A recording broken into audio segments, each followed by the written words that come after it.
Namo tassa bhagavato arahato sama sambuddhassa.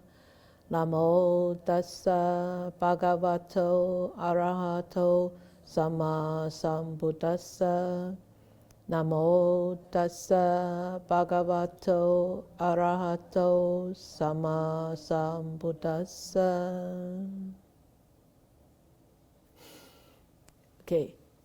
So this is the second talk on Dhammapada. So I have changed the topic. The title of the topic is called Exploring Dhammapada. I think exploring is a word. We try to not just reading it, but we try to explore the Dhammapada in a different perspective. And because the Dhammapada seems to be so simple, but yet it is so deep, so we could actually look at Dhammapada from many points of views. So, so I want to to talk about exploring Dhammapada rather than just studying Dhammapada. So I have set out a few topics. This time is supposed to be self-control, and I have also changed the title of the topic to self-discipline rather than control. And I think discipline is actually more appropriate and also more in line with the Buddha's teachings rather than control. So the cause and effect, happiness, good friends, self-reliance, and follow the Dhamma. So last time we talked about human life is rare and precious. We understand this human life is rare and precious from Dhammapada. So the question I left last time was, what do you think? A couple of questions. Is your life rare and precious? And the second question is, any plan to make it better? So I hope you have actually given some thought on these questions. It's not meant to be a test. It's not meant to be an exam. But it's meant to be a self-reflection, a contemplation. After after exploring the Dhammapada in that perspective, then we should go back to actually reflect upon our life. Oh, do I consider my human life or having this human body as rare and precious? And if so, my life is like this right now.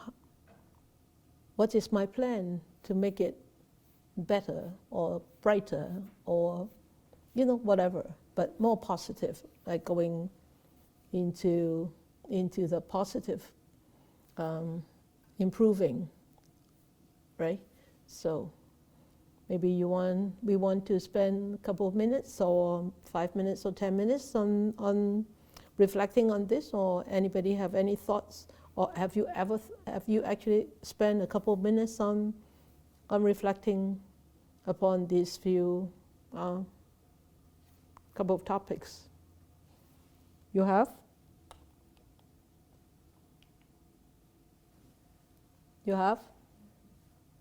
Good. Oh, we've got a couple of hands. Okay, go ahead, Titania.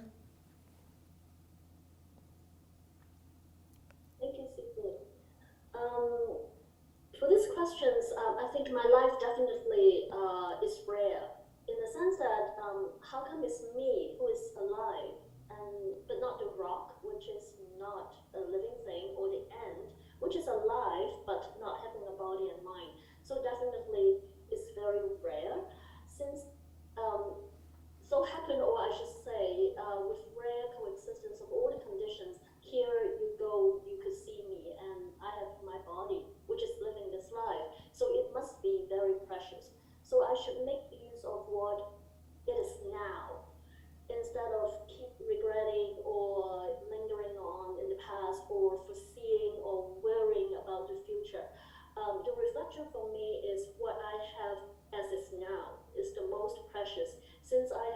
chance to make the past better or plan for a better me in the future.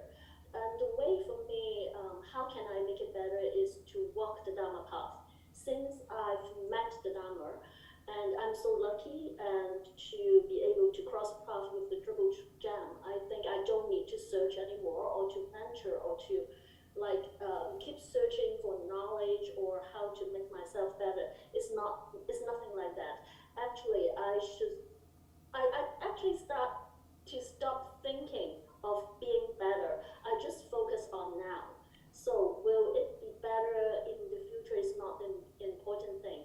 I think the most important thing is to live the present moment. Good. And continue to follow the Triple Gem, to Good. cultivate the inner self, my mind, and there's no time to waste. That's good. That's what I want to share. That's wonderful. Great. Wonderful. Good. Okay, Irene? Yes. So I believe my life is rare and precious, Mm-hmm. especially get connected to Dhamma. Yeah. And just look back. Prior to 2016, my life is just miserable. And did not, it really was. Did not know how to manage, try to push myself really hard Yeah. to get things done. Yeah. Especially with 3 young kids at Yeah. that time, and that a sick mom. Yeah. And myself, taking care of all of them. And but how to after getting connected to Dhamma, then I learned meditation, how to relax, and see the things in a real way. It's more with right view and right understanding. Really helps a lot. Great. So, and to become a human being, how do I say? It's very rare chance to become one that I didn't know before until I learned the Dhamma. Anyway, Yeah. So any plan to make it better, my answer is so simple. Just expect less and give more. Give more is not really monetary, but Yeah. But when you listen to when friends want to talk to you, you just lend an ear and just pay attention, And so give your time and your respect to them, so to make them feel better. And it doesn't matter, it's just a friend, it's a family, kids and other boss. It really, because you benefit others and you benefit yourself too. Is that what goes around comes around. Yeah. So Yeah. that's my plan. Good. Very good. Very good. That's nice. Yes. Yes. So, you, Laurie, you want to say something? Okay. Thank you, Sifu. I thought a lot about these questions, and actually, last month I said, I think I made the comment, or I shared that I used to, at some point in this walk, regret that I hadn't Right, yeah. been here sooner. Yeah, Do right, you remember yeah. that? Yeah. And then I said something along the lines of, but I don't think that way anymore because I have time. And as soon as it came out of my mouth, I thought, I don't know if I really have that much time. And I thought, I didn't convey that sense of urgency that I have now. And this is rare and precious, this life. And I don't know how much time I have, but I have this opportunity. Yes. Yeah, I just wanted to clarify Good. that. Yeah, I'm glad that you catch that. Oh, I did. Thank you. Good. Okay. Basha, you want to quick share? Because you nodded. Thank you, Sifu. Good night. Good evening, everyone. I think when I thought about those 2 questions, I do believe, of course, this life is so rare and precious. But I noticed one word that you used a lot, which is to remember, to be mindful, you have to remember. And so my plan is, particularly during turbulent times, is to remember what I'm learning. And that ability to remember, and that ability to come back, and that ability to infuse Dhamma into every aspect of this precious life is what can make it precious. And so I keep going back to remember and infusing it and bringing it to everything. Yeah, good. Thank you. Great, great. Nice. Okay, then I think it's time to go on. There's this topic called self-discipline. So actually self-discipline is a very strong, it's part of the core teachings of the Buddha. One of the three very important aspects that the Buddha has taught. And we call it the 3 tiers of practice, right? 3 tiers. So what I'm sure a lot of you actually know what are these 3 tiers. So the first one is morality, sila. Okay, so these, and then the second one is samadhi, like concentration, focus. So remember, concentration and focus really doesn't necessarily just talking about when you are meditating. Of course, we always think that jhana only happens when you sit down and meditate. A lot of people think that way, but it doesn't. It doesn't just happen while you sit. It can happen while you walk. It can happen while you are doing things. That deep concentration is a mental state. That samadhi means a very focused one-pointedness.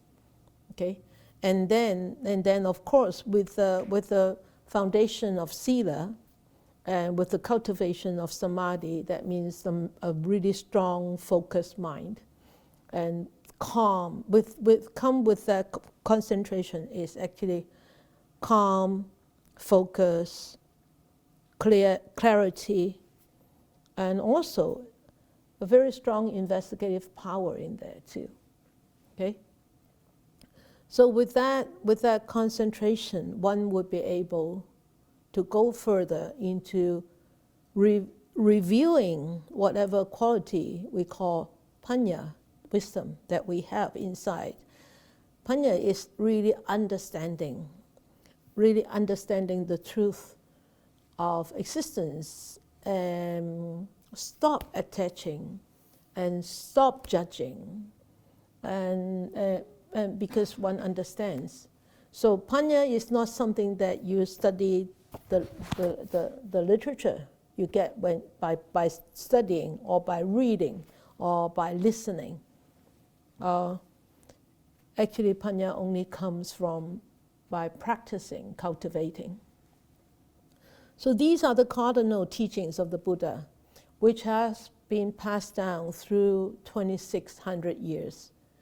And whether we are practicing whatever tradition that we will practice, or we are practicing, whether it's the Theravadan tradition, whether it's Mahayana tradition, or whether it's Vijnana tradition, these 3 tiers of practice are the cardinals. Those are the essence of all the teachings. So I always think these 3 tiers actually is just like the GPS, a big map that we have. When we go out to travel, we used to have paper maps. Now we have GPS, but this is a GPS, a big map for Dhamma practice. This is the big map for alleviation, liberation from sufferings. So this is the 3 tiers of practice. And we know these are actually very important, but where can we find it in the Dhammapada?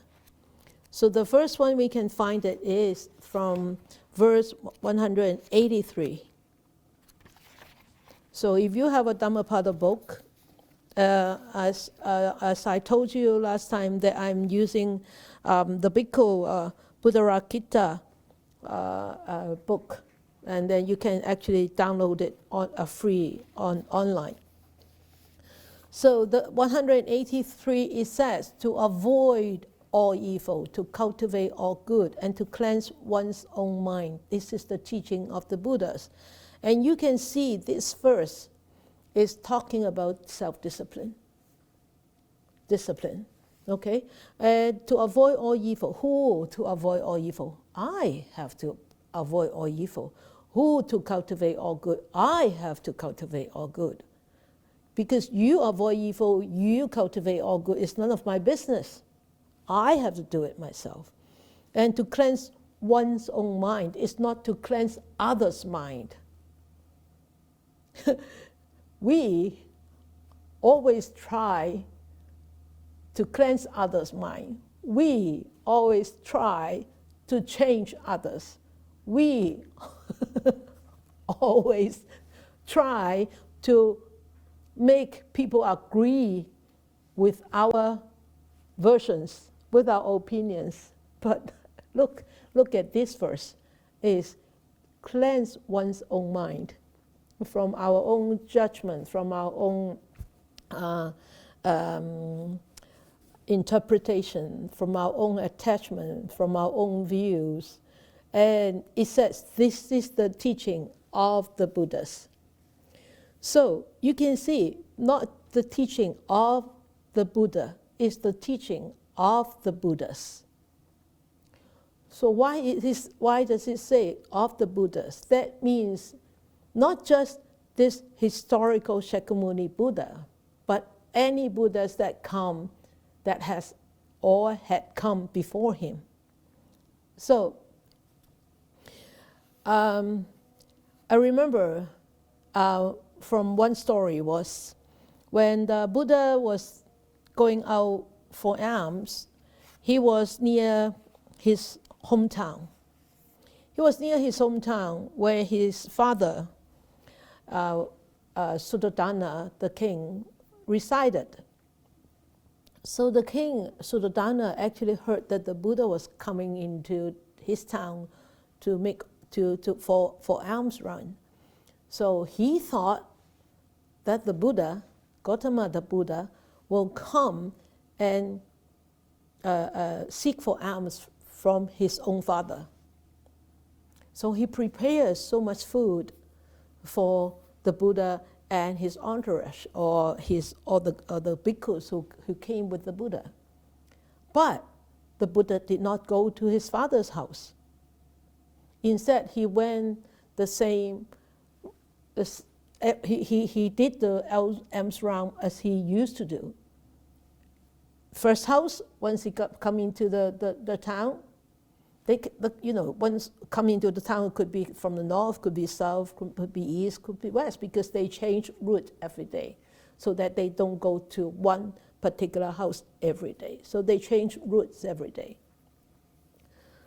So that day, the Buddha and the bhikkhus actually came into the town, and the first house wasn't his father, and the last house wasn't his father's. So his father was very angry. Remember this story? No. You remember? No. Okay. Okay. So you remember so far, right? That's a very clever answer. So anyway, so the Buddha, the king was very angry. So when the Buddha, after having had the food, and so he went to visit his father, and his father said, "What kind of rules are you following? Why didn't you come to your father's house for alms ram? Because I am your father." And you know what the Buddha said? This is what all the Buddhas have done. And I'm just following what the Buddhas have done. So that means this is the teaching of all the Buddhas. And I'm just following the teaching of all the past Buddhas. That's what the past Buddhas did. They go to alms round, every day different. It doesn't mean that you are my father and I have to come to your house. So this is what the Buddha has taught. He said, I am just following my teacher's path. Okay? His teachers is all the past Buddhas. So you know that there are 7 Buddhas, right? Including Shakyamuni Buddha. So you all know that, right? Yeah. Okay. Great. So we don't have to go into details. So these are the 7 names, including Shakyamuni Buddha. So there are actually 2 theories about these 7 Buddhas. One theory was there was actually 6 Buddhas plus Shakyamuni Buddha. Okay? So that's why 7 Buddhas. But yet, there is another theory is actually the 7 Buddhas are the same Buddha coming back over and over again. It is actually very logical, right? Considering, look, now is Shakyamuni Buddha, when the next Buddha is Maitreya. How many eons to come? It's very logical. So, but it really doesn't matter. But what matters is all these 7 Buddhas, what they taught is actually they are represented by the Dhamma that they have taught, right? And the Dhamma was taught by, the same Dhamma was taught by Shakyamuni Buddha. Okay? So then what did the Buddha teach? What did the Buddha teach?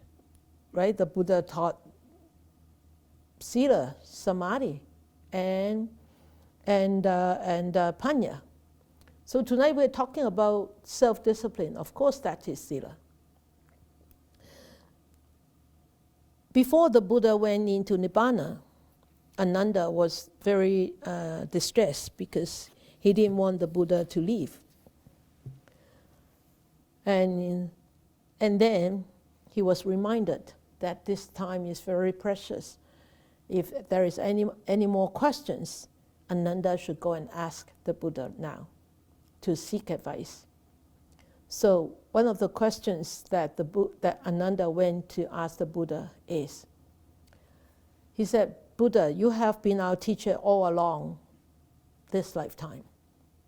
There is no other teacher who is more superior than you and who teach this superior Dhamma. So after you enter Nibbana or Mahanibbana, Mahaparinibbana, so who is going to be our teacher? So you remember these stories, these questions. And what is the answer by the Buddha? The Buddha said, let the precepts, sila, be your teacher. Yi gai wai si. Right? So let silas be your teacher. That means let self-discipline, let self-control, let self-restraint let self-morality be your teacher. So in the Dhammapada, verse 80, it says, irrigators regulate the waters, arrow makers straighten the arrow shaft, carpenters shape the wood, the wise control themselves.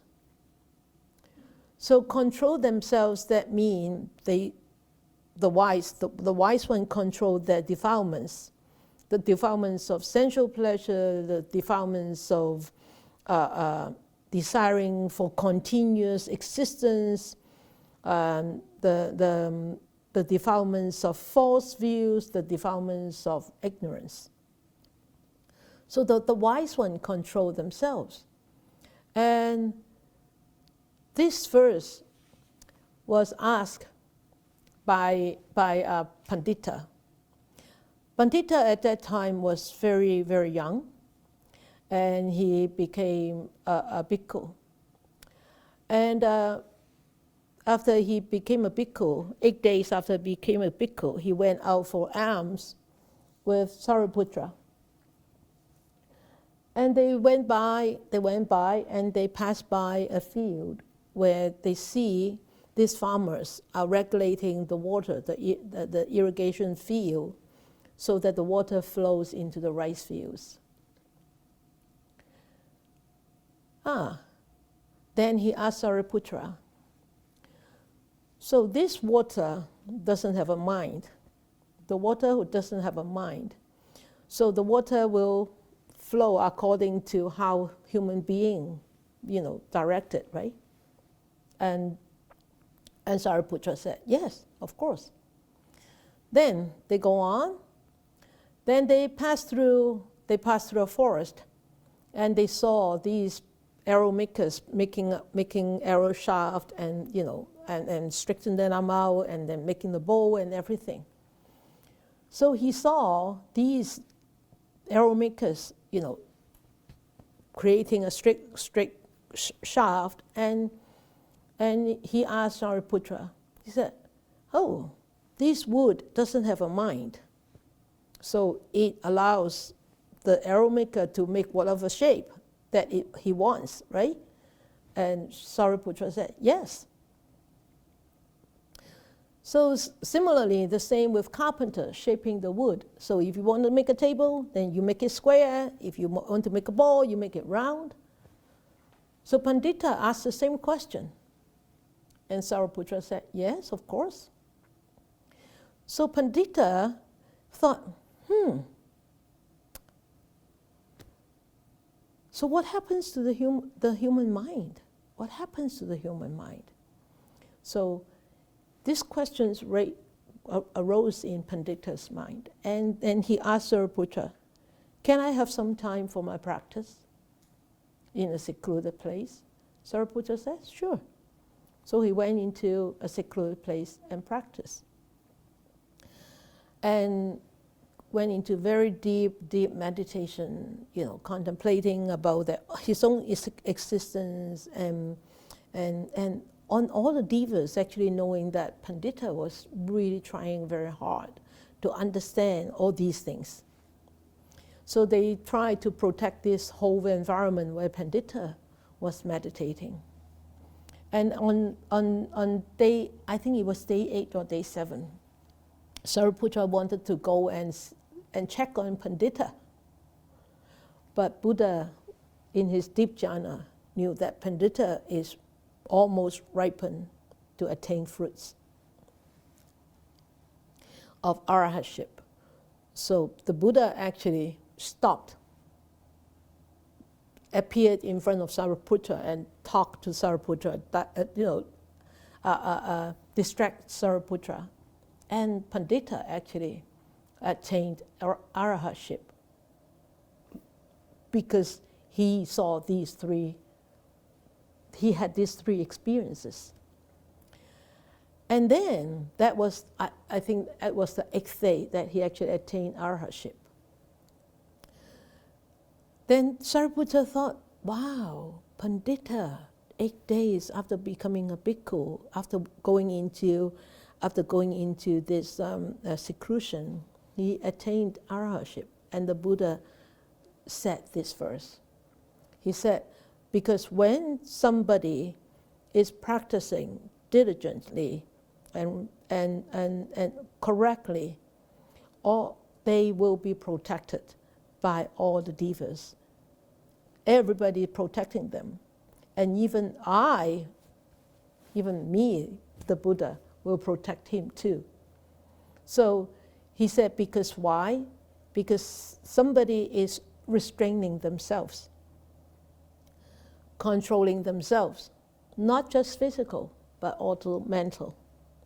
So that's how wonderful that is, because they can control and they can tame their own mind. So it's just like the water being led into whatever, and the wood making into whatever shape by the carpenter. And the wise one would control themselves. So that's the Buddha said this verse. And also in verse 185, it says, so how could we how should we actually restrain ourselves and self-discipline ourselves? It says, not despising, not harming, restrain according to the code of monastic discipline. Of course, you say, oh, this is talking to monastics. This doesn't talk to me. I'm a householder. But householder can also have his householder discipline. Moderation in food is applicable in householder. Not despising is applicable in householder. Not harming is applicable as a householder. And dwelling in solitude, of course, as householder, maybe it's difficult because you have families, you have friends, but when it is feasible, when it's workable, you can still dwell in solitude, right? And devotion to meditation. So actually, I put it down in points so that you can actually see it in a clearer way. So it says, at the end, it said, this is the teaching of the Buddhas. So you can see, dwelling in solitude, why do we have to dwell in solitude? Because we want to discipline ourselves in dwelling less into the desires of sensual pleasures. Why do we have to have moderation in food? Because then we lessen craving, right? And why do we have to not despising?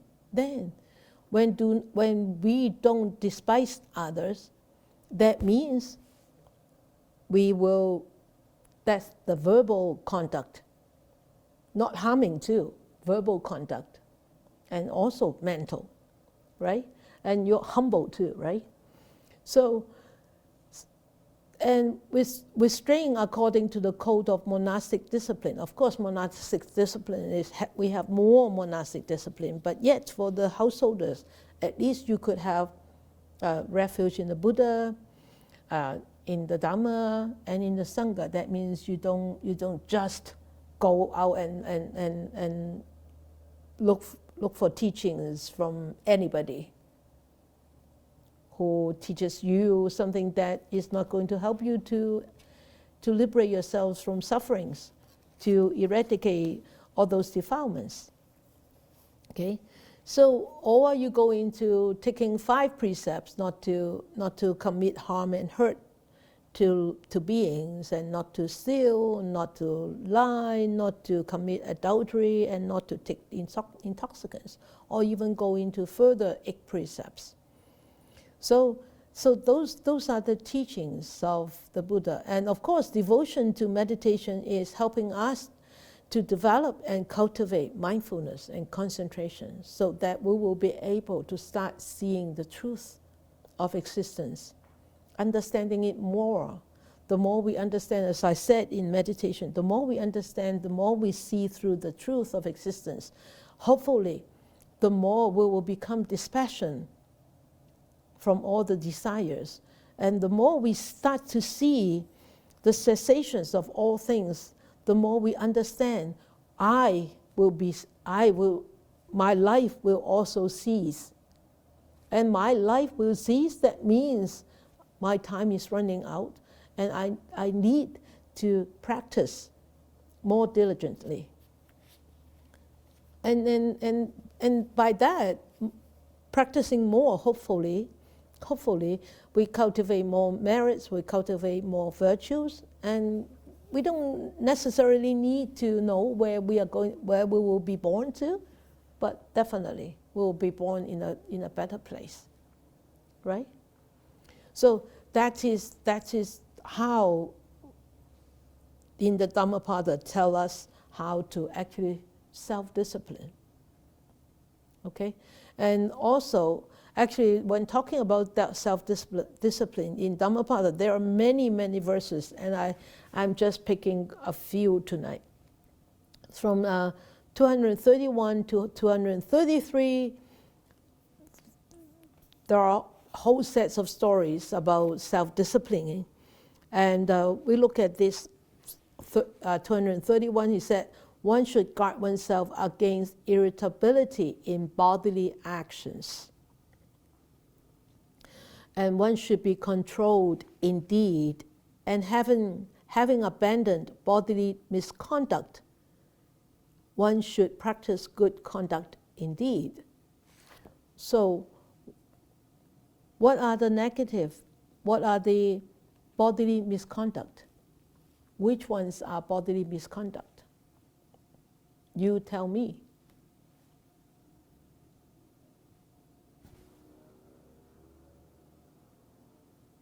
Bodily misconduct. You tell me. Huh? Nora put up her hand. Nora?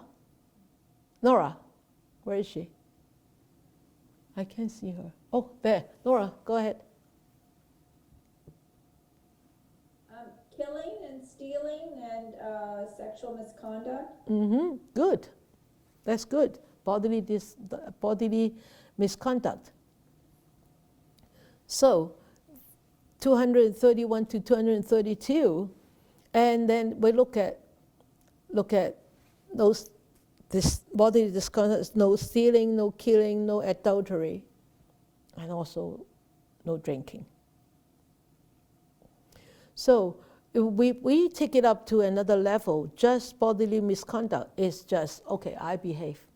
But can we actually take it to a higher level? Take these misconduct to a high level. Is perform positive conducts, bodily conduct, not bodily misconduct. Okay? So, yes, bodily misconduct is killing, but then we take it to a high level of bodily conduct, that means not killing. But we take not killing to another higher level, is protecting. Right? We don't kill bears. Yes. We don't kill dogs. That's good. But we protect bears. We protect elephants. We protect dogs. We protect cats. We protect human beings. That means we take it to another level. Right? So that is 231, misconduct, about bodily misconduct. And then it says, one should guard oneself against irritability in speech. One should be controlled in speech. Having abandoned verbal misconduct, one should practice good conduct in speech. So we all know speech includes lying, speech includes gossiping, speech includes slandering, harsh speech, idling speech, and useless speech. Right? So we know speech, uncontrolled speech, would create a lot of conflicts, a lot of animosity, a lot of negativity, a lot of disharmony, a lot of confusion. So, by controlling in speech, that means we don't lie, we don't gossip, we don't talk, no slander talk, no harsh speech, no idling speech, but we take it to another level. It's soft speech, kind speech, consoling, comforting words, compassionate speech. So these are taking good conduct in speech to another level. Okay? So that is 232, self-discipline against irritability in speech. But speech is the very, very difficult. It's the most difficult. It's the most difficult to actually to guard, to discipline, because it comes out so fast. If you don't want it to come out so fast, I tell you, you need extra mindfulness. Yes? Who said yes? You said yes. Okay, and then 233, it says, one should guard oneself against irritability in thoughts. One should be controlled in thoughts. Having abandoned mental misconduct, one should practice good conduct in thought. So thoughts. What kind of thoughts? Angry thoughts? Deluded thoughts? Eluded thoughts? Ignorant thoughts? Arrogant thoughts? Thoughts of, oh, I'm smarter than you. Thoughts saying that, oh, my way is better than your way. Thoughts about, I'm more superior than you. Or thoughts about, you are not as smart as I am. Or thoughts about doubting about the Dhamma, doubting about yourself, doubting about the teachings, doubts. Those are all thoughts. So many different kinds of thoughts. So if one should practice good conduct in thought, what do you think good conduct in thought would be represented by?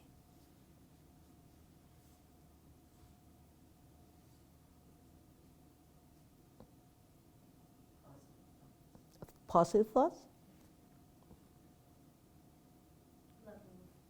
Loving thoughts. Loving thoughts, good. What is loving in Pali? Metta. Yeah. And what is kind thoughts, compassion in Pali? Huh? Karuna. Yeah. So metta, replacing the thoughts with metta, replacing the thoughts with karuna, replacing the thoughts with equanimity, and replacing the thoughts with appreciation, gratitude. You know, those are taking thoughts, good conduct in thoughts to a higher level. Okay? So to conclude 231 to 233, there's 234. It says, the wise are controlled in bodily deeds. They are controlled in speech. And they are controlled in thought. They are truly well controlled. So of course, the words they use is controlled. And I think disciplined would be a more appropriate word for me. For me, I see control, there is sort of a very, yes, it does have an active part in it, but there is also, it seems that there is an outside part of it. You know, that's how I understand the word control. But discipline is actually more about your own self. Yeah. So control. Remember, control doesn't mean that to force upon or to really force you to control. But you look at it is, I don't want all these to happen to me, so I don't want all these to happen to others because I do it to others. I don't want others to do it to me, right? I don't want others to kill me, so I won't kill others. I don't want others to have this negative speech to me, so I try not to have this negative speech to others. So in here that there is this compassion and this loving kindness in there, right? There is this awareness in there. There is this mindfulness in there. I don't want myself to be hurt So I don't think others like to be hurt by me also. Okay? So that's why he said the wise ones are all restrained in body and in speech and mind. So remember, when we are not restrained in body, mind, and speech, at that moment, we are not wise. You want to be a wise person? Do you want to be wise? Then restrain yourself. Okay? At the moment that you don't restrain yourself, you better remember to remind yourself, oh, I am not wise. The Buddha said, they are truly well controlled. The wise ones are truly well controlled. So, why? Because the wise ones know how to safeguard all the sense doors, including the mind sense doors. Okay? So, sila not just mean morality. Sila also means a purity of virtue. Yeah? Purity of or pure virtue. So, when we look at all these past verses, what you have learned in the past, you have learned a lot of the Buddha's teachings in the past. Which one in the Buddha's teachings that is in line with what we have done, what we have taught about just now?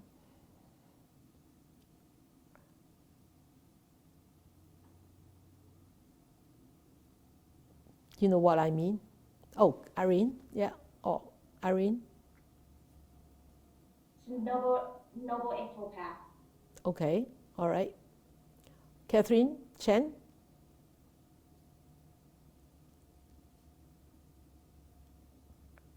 Yeah. Sila. Yeah, of course. I'm talking about Sila. But there is one particular teaching. There are 4 parts to it.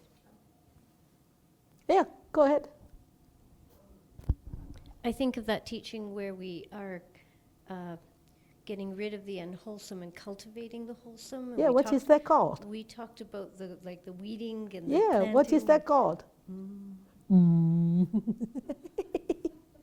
Yes, I don't remember. Okay. I remember the teaching. You remember the teachings, okay. You all heard what verse I said, right? About weeding. Yeah? Yeah, because you're a farmer. That's why you always remember weeding. But can you remember planting? Not just weeding, but another part is planting, right? Yeah. How many parts in there? 4 parts, good. The 4 viryas. Yeah, remember? Of course, the 4 efforts, yeah. 四正勤啊, huh? 四正勤, the 4 efforts, remember, huh? So the 4 efforts actually in line with self-discipline, right? Doesn't it? Everybody? It does. Virya. So, anybody could tell me about virya? Viryas. Okay, weeding, right? So the first one is the efforts, the exertion of efforts to guard unarisen, unskillful qualities, right? Those weeds we don't have those weeds. Okay, so don't let them arise. And then to abandon the arisen, unskillful qualities. Remember, we have those weeds. We pull out, we keep pulling them out. Remember the piggy? Yeah? The piggy. Okay, pulling out the weeds. Every day, pulling out the weeds.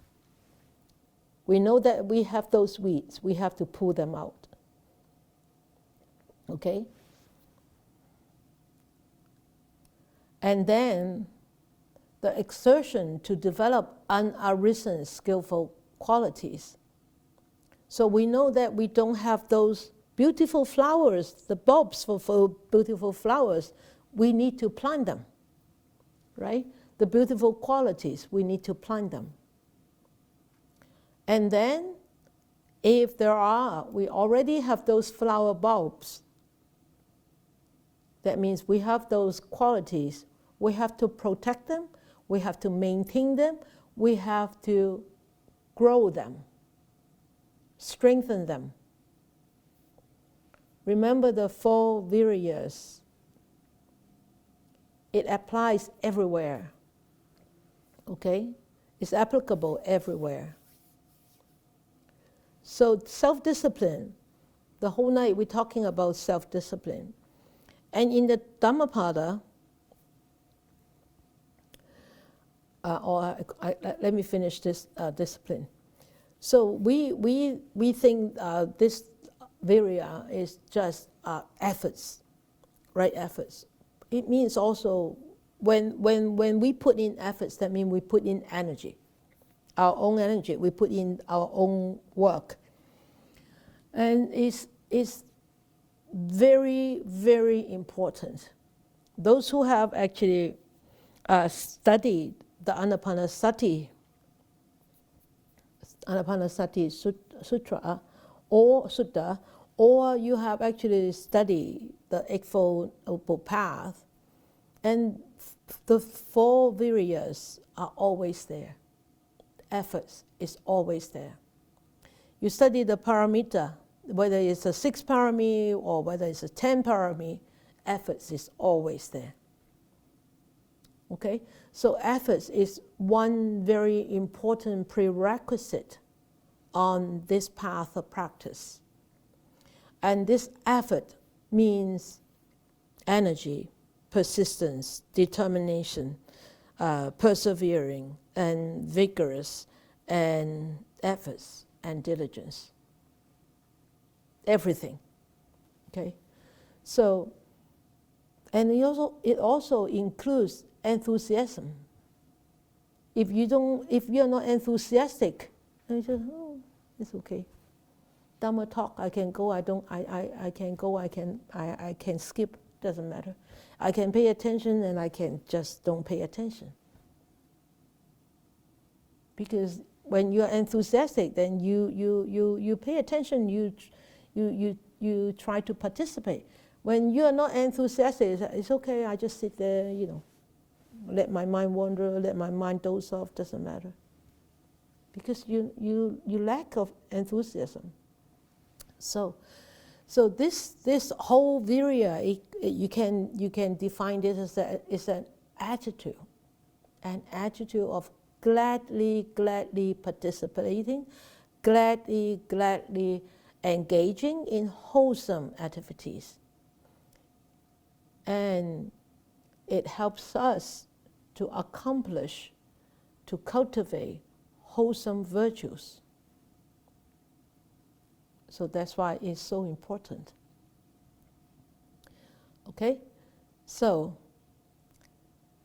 in the Dhammapada, actually there are many similes talking about the results of abiding or not abiding by disciplines. You know what flower is this?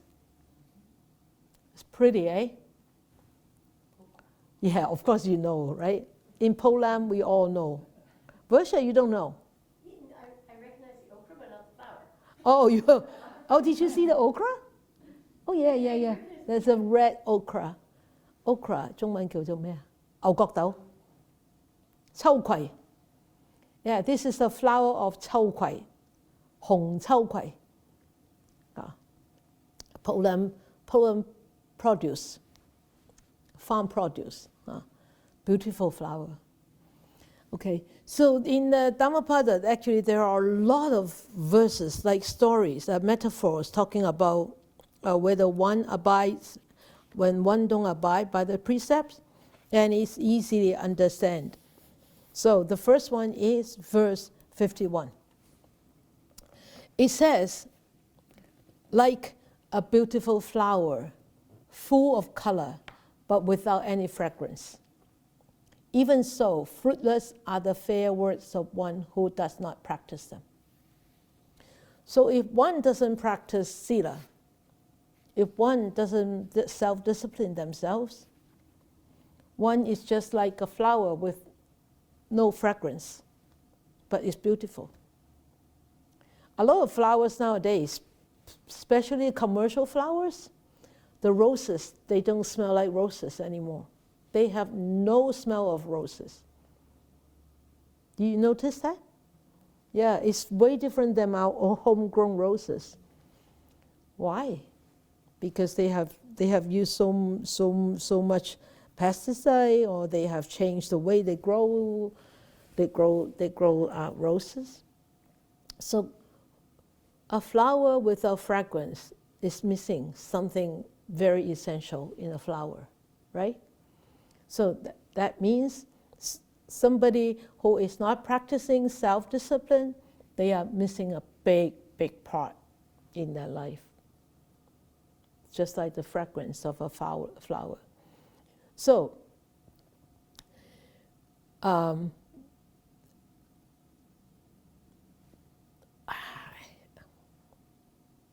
mind, I don't want to tell the story, because you can look up the story yourself. So, and then the verse 52 is, it says, like a beautiful flower full of color and also fragrance, even so fruitful are the fair words of one who practices them. And this is also a flower from Poland. What's the name of this flower? I always forget. Huh? Rose of Sharon. Oh, Rose of Sharon. Yeah. Rose of Sharon. It's not hibiscus. Related to. It's a hibiscus family? Yes. Okay. But it is hardy. Hibiscus is not hardy in the winter. You have to take it in. Oh, okay. Oh. So this is actually one of the flowers in Poland. The side that faces the sun is white, and the side faces away from the sun is pink and red. So one tree, two colors of flowers, two different colors. So it says if somebody is actually practicing the self-discipline, it's just like a beautiful flower full of color and also fragrance. Okay, so it's of course here it says it's actually words, fair words. Fair words, that means speech. Okay, self-discipline in speech. Okay, so and this is the beautiful simile. I like this one very much. The following one is verse 54. It's verse 54 it says, not the sweet smell of flowers, not even the fragrance of sandal, tagara, or jasmine goes against the wind, but the fragrance of the virtuous goes against the wind. The virtuous person pervades all directions with the fragrance of virtue. Oops. So here it says about the fragrance of the virtues goes against the wind. And why? I want to tell this story. Ananda was contemplating on a thought. He says the Buddha possesses all the three perfumes of excellences: the perfume of sandalwood, the perfume of the roots of sandalwood, and the perfume of the flowers of the sandalwood. And each of these fragrance, each of these perfume goes only with the wind. I mean the fragrance of sandalwood. But Ananda thought, is there any substance that the fragrance of that substance would go against the wind?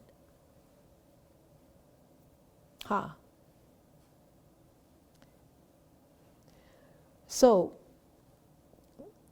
Ananda went to ask these questions to the Buddha. He said, is there any perfume that goes with the wind and also go against the wind?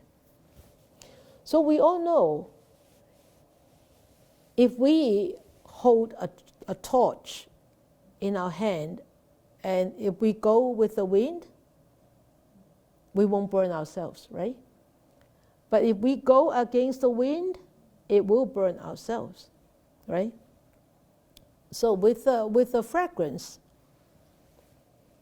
would you be able to smell the fragrance if it goes with the wind? What about if it goes against the wind?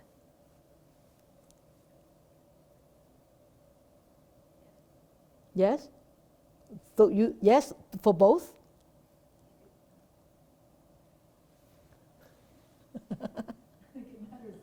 It depends on what's downwind. You have to be downwind of the... Yeah, you see? You see, you're being philosophical, literal. Yeah. Being too literal. It's just like I always ask people, when the tree grows eastward, when it grows big, and you cut it, you want to take it down, which direction it will fall? People say, oh, it depends on which direction you are standing.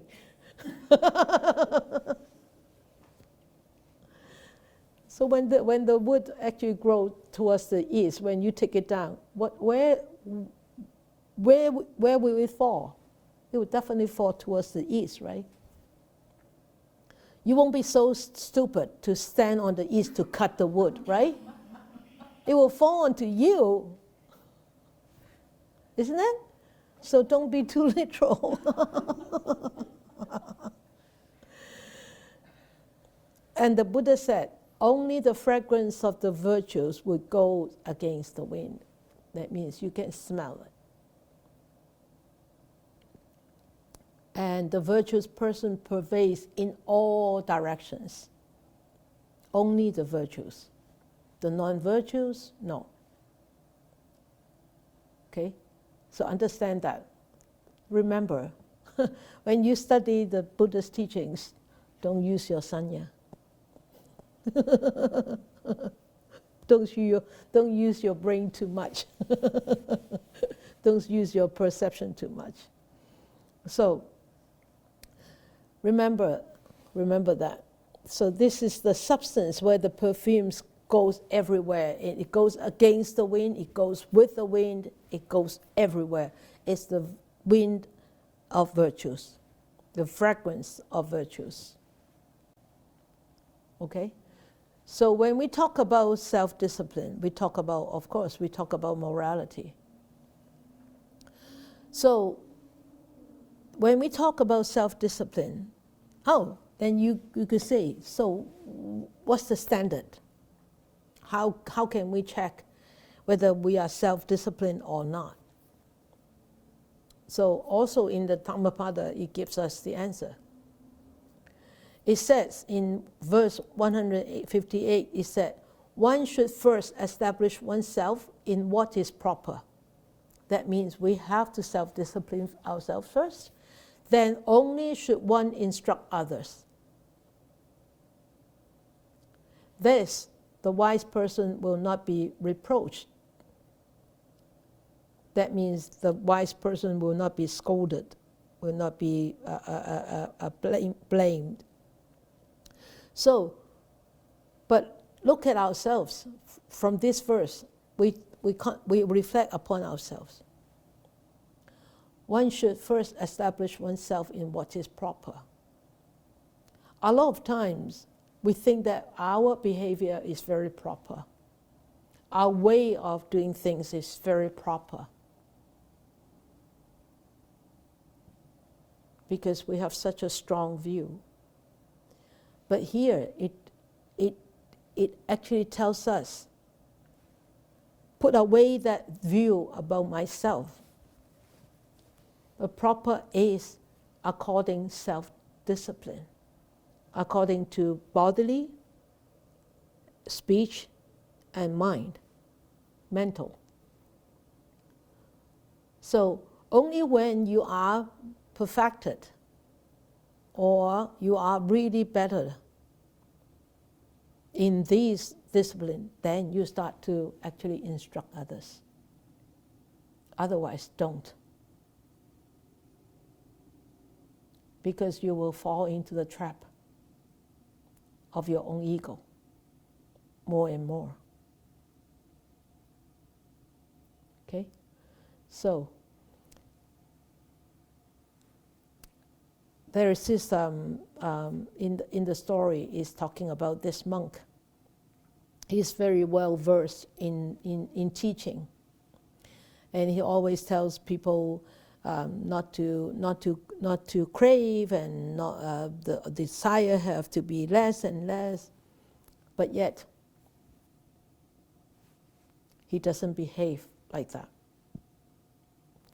So when he actually was in a summer rain retreat in one monastery, and people offer cloth for robes,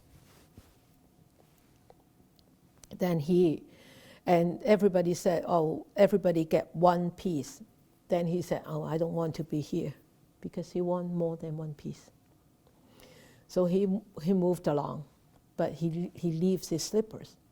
Then he moved to a monastery where people offer 2 pieces of cloth. Then he thought, I don't want to stay here. Then he leaves his stick. Then he moves to another monastery, and he knows that that place they will offer 3 pieces of cloth. Then he leaves his water bottle. And then he came to the last monastery, where he knows that they will get 4 pieces of cloth. Then he decided to stay on. Then after the summer retreat, he went back to all these previous monasteries to collect all his things. Went back and he saw these 2 young bhikkhus. And 2 young bhikkhus, because of fighting over the cloths. And he said, you are fighting all the time. Yeah, I can give you this, I can give you that. And he looked at these 2 bhikkhus, never can come to a compromise. So at the end, he actually, another very senior monk came to settle these bhikkhus. And these 2 bhikkhus wasn't happy about the settlement. But what can they do? Because the very senior monk came to settle down this. And so and then the monks went back to ask the Buddha, so why would this monk get all these cloths? And we want to fight over these few cloths, and yet we couldn't. We are being scolded, and the Buddha said, you see, he cannot start teaching others if he doesn't behave in such a way. You see, so he goes from one monastery to another monastery, but he is so well versed in the Dhamma, but yet people see that his behavior, so people cannot take him as a teacher. But when these very senior monk come down to actually tell these monks that you are not behaving properly, you should not be fighting over these cloths. Even though these young monks are not happy with what this elder monk taught, but yet they listen to him, because why? He's teaching what he walks. He teaches and he walks the same way.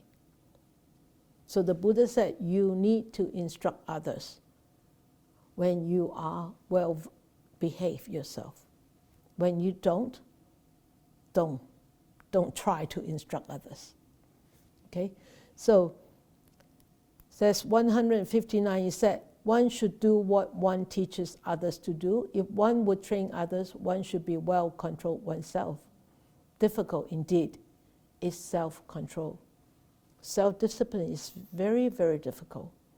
Really very difficult. But yet, we are always trying to discipline others. Very rarely we actually discipline ourselves. Very rarely. And when people discipline us, we don't like it. When we discipline others, and when others sort of rebel against your discipline, you are not happy.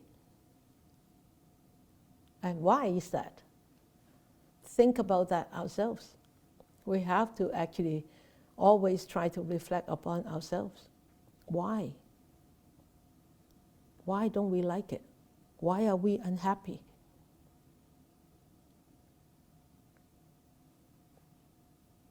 It's different, between us. Everyone is different, so there is no one answer. One answer universal to everyone. Okay, but think about it ourselves. Why? So in Dhammapada, there are also many verses about talking about the benefits of self-discipline. And that's in 124 is, it said, if on the hand there is no wound, one may even carry poison in it. That means if one's virtues is not tainted, one can carry poison in it and will not be harmed. Poison does not affect one who is free from wounds. And for him who does no evil, there is no ill. 124.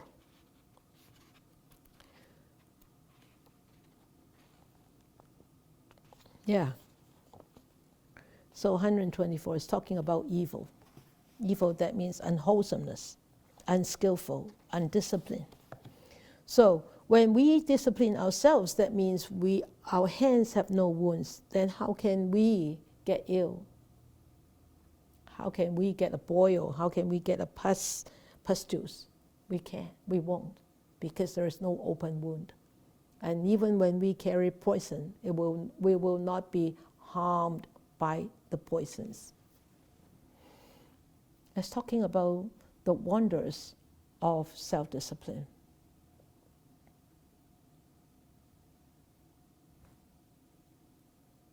That's all about self-discipline.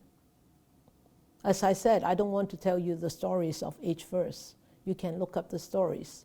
But I want to consolidate, to pick out what is relevant to self-discipline from the Dhammapada. And you can see actually in Dhammapada there are actually many verses talking about self-discipline. And just like 125, like fine dust thrown against the wind, evil falls back upon that fool who offends, and of inoffensive, pure, and guiltless man. So, there are so much talking about self-discipline, and also so much talking about the fruits of self-discipline, and the fruits of no self-discipline. And the fruits of self-discipline in this lifetime, and the fruits of self-discipline in the future lifetimes. So when you want to talk about self-discipline, there's a lot of that in Dhammapada. So you can go through Dhammapada and maybe do a summary yourself so you understand it more. Okay? So I want you to start a little bit of reflections. This is an owl that flew into Poland last July. It turns and look at us, look at me. It was a small owl like this, a baby owl, called a barn owl. Haven't seen it for lately, huh? Have you heard it? Yeah, it has immigrated. Okay, so reflections on self-discipline. How do you rank yourself in self-discipline on a scale of 1 to 10?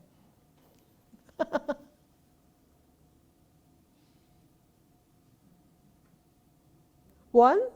Really? So pessimistic.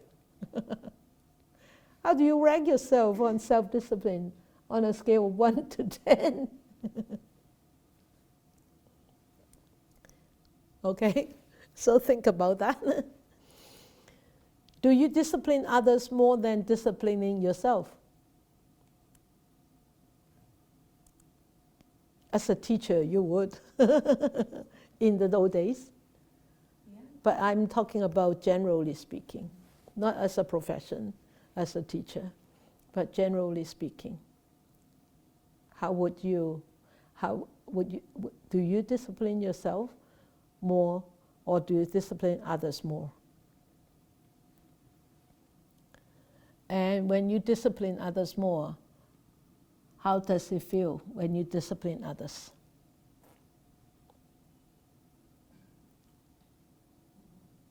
How does it feel? And is this going to help you to improve? When you're feeling about disciplining others, is that going to help you to improve? Or is it going to actually stop you to improve?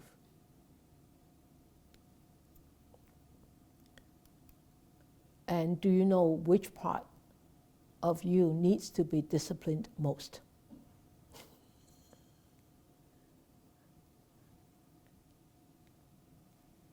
Okay? And how do you go about it? Wow. There's a whole lesson in there. A lot of reflecting. Yeah, there's a lot of reflections in there.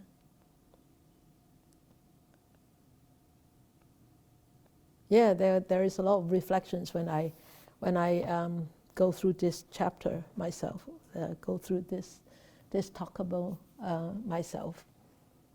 And that's why I came up with so many questions, because I really reflected on these myself. Reflect upon these questions and let us discuss it furthermore next time. Or if you want to actually discuss it now, we can spend 5 minutes. We still have about 10 minutes. I thought I would run out of time, but but I haven't. So maybe we could actually discuss a little bit on this. Eva, how do you go about this? You're contemplating on these questions.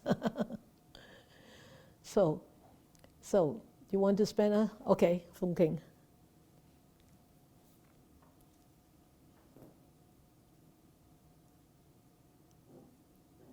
Thank you, Sifu. Yeah. I try to reflect the questions. For the first one, I rank myself 5. Because For the second question, I think in the past, I used to discipline others more. As you know, I was a teacher. Yeah. So when I was a teacher, I felt really good when I point the fingers at my students, Yeah. usually. Because I know, oh, I'm giving you rules. I am telling you what to do. Yeah. Telling you something good, okay, so how did I feel? I felt happy when they listened to me. But I felt very unhappy When they don't. When they don't. So that's suffering. That's suffering. Yeah. Now after learning the teaching of the Buddha, I came to know actually the one who has to be disciplined most is myself. And which part is that? Back to. Okay, so actually Henry asked me a question. You can see through these beautiful vines of hairy squash, 無瓜和節瓜, you can see at the far end there's this new meditation hall, taking shape, already have taken shape for a long time. So I just wanted to share some of the updates of the construction with everybody. We are almost at the end of the construction, almost. We are waiting for the approval of occupancy. Okay, so it could be 2 weeks, it could be a month, we don't know. So it depends on the approval from the city. So it could be in 2 weeks' time, I don't know. So soon, very soon, they will be able to move in. But just to give you some hints and idea, if you want to save a date on the 24th and 25th of September. We may have some ceremonies coming up if we get the occupancy permit. Okay, so save a date. That is a weekend, a Saturday and a Sunday, but I'm not sure. So that's why I cannot announce a confirmed, solid program yet. But save a date, and on that day, if it doesn't work out, then you go to high tea and go to see a movie. Okay. All right. Okay, you have any questions or anything to share? Irene, yes? So the date, the ceremony will be in person or via Zoom? It could be in person. You want to fly up here? I want to, but I need to know for earlier, so I'd be able to take some time off. I thought you are only prepared to come to meditation. I can come both. Okay. Okay. Yeah. So, but I will definitely know a little bit more by end of next week. Definitely know more by the end of next week. So if you really want to come, by end of next week, I'll probably have a little bit more confirmation. That won't be too late. Okay? All right? It's good? All right? Good. Okay. So the next Dhamma sharing will be October the 6th, 2022. But if there is any confirmation about the save a date thing, I will probably come up to make an announcement on a normal Tuesday Dhamma sharing night. I won't come up, I won't come in to teach, but I will come in to make an announcement. So if you see me coming in to make an announcement, that means good news coming. All right? Okay? So let us dedicate our merits then.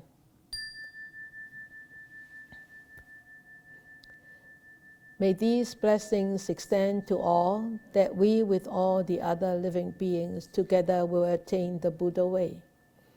May we wish more and more people will be able to encounter the wise words of the Buddha,